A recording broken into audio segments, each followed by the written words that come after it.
الحمد لله الذي جعل صلاة الجمعة من شعائر الإسلام وفرضها على أمة محمد عليه الصلاة والسلام لتكون مكفرة للذنوب ومطهرة للآثام. أشهد أن لا إله إلا الله وحده لا شريك له الذي يكرم المؤمنين والمؤمنات برؤية جماله في دار السلام.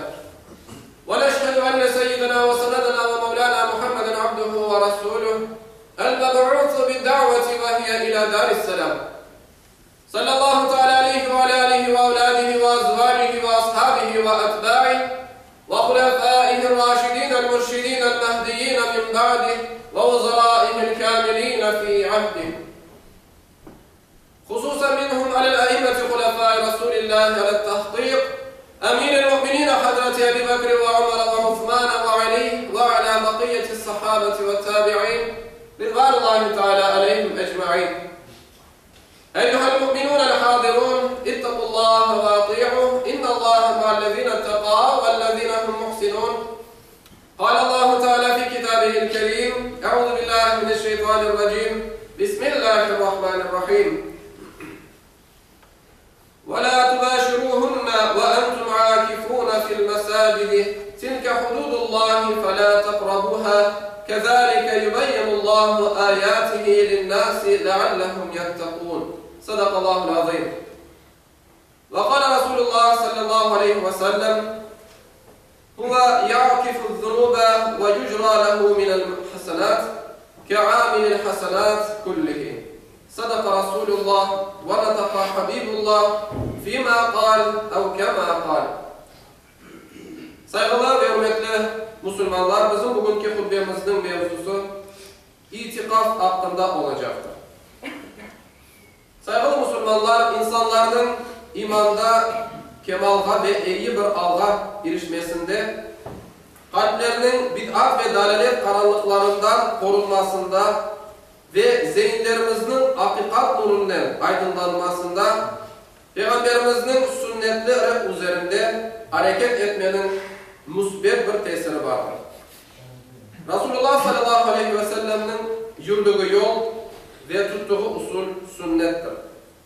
Resulullah sallallahu aleyhi ve sellem'in bir mekan ve vakitten bağlı sünnetlerinden biri de itikaf ibadetidir. İtikaf dini cihetten inceleyecek olsak, cemaatten 5 vakit namaz kılınan bir camide Allah'a kulluk maksadından oturmaktır. İtikaf vacip, sünnet ve müstehap olmak üzere 3 kısımga ayrılır. Şayet itikaf yapılgan bir nezirinin, yani Allah'a ibadet kastından ve Allah'ın rızası için mubah bir fiilini yapmaya kararlaştırma adama neticesi olarak tayin edilir ise vacip olmaktadır. Ramazan ayının son 10 gününde yapılan itikaf kifaye yolundan sünnet-i muekkededir. Bir nezirsiz Ramazan'ın dışında yapılacak itikaf ise müstehaptır. İtikafta bulunan Müslüman, Allah'ın emrine isyan etmegen ve emrine itaat göstergen melekler gibi hareket etken olur. Çünkü o gece ve gündüz tehlil ve tesbihle, kıyam ve kıraatle, ruku ve sucudla, zikir ve tefekkürle, hamd ve şükürle geçirir.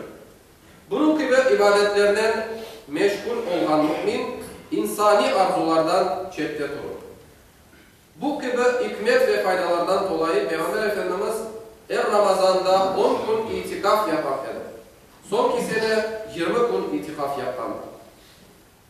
İtikaf yapan bir kimse o iradesi ve arzusundan nefsini Allah'a teslim etken, namaz ve niyazdan meşgul olarak Allah'ın sevgili kullarının derecesine yükselgen olur. Bu makamda yapacağı dua ve niyazları Allah'ın huzuruna ulaşması hem ozu hem de o şehir halkı için vesile olur. İtifakka kirgen bir mümin tövbege büyük gayret göstermeli ve günahlarını terk edip Allah'ın razı olduğu işlerinden meşgul olmalıdır. Ramazan gibi mübarek bir ayda caminin içinde ozunu ibadetke vergen bir mümin kulluk şevki içinde çalıştıkça Allah'a olan muhabbeti artar. Artan sevgi de Allah'a itaatını çok artırır. Allah-u Teala'mızın tuttan orazalarımızını, yapan ibadetlerimizini kabul etsin, bizlerinde hakkıyla tutkan orazalarımızını kullarından olmamızı nasip eylesin. Ela inne ahsenel kelam ve ablaha nizam kelamullahil melikil azizil allam kema kâle Allahu tebâreke ve teâlâ fil kelam ve izâ kuri'el Kur'an festemi'û leh ve ansitû leallekum turhamûn.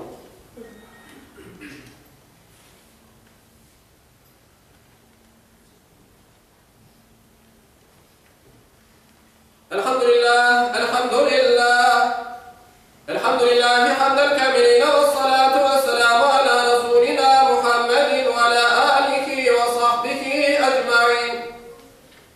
Ta'zimen li nebiyyihi ve tekrimen li fekâmeti şâni şerefi safi. Fekâle azze ve celle bil qâilin muhbiran ve âmiran. İnnallâhe ve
Allah-u Teala vergen sadakalarımızı, tutkan orazalarımızı ve cümle ibadetlerimizi kabul ve makbul eylesin.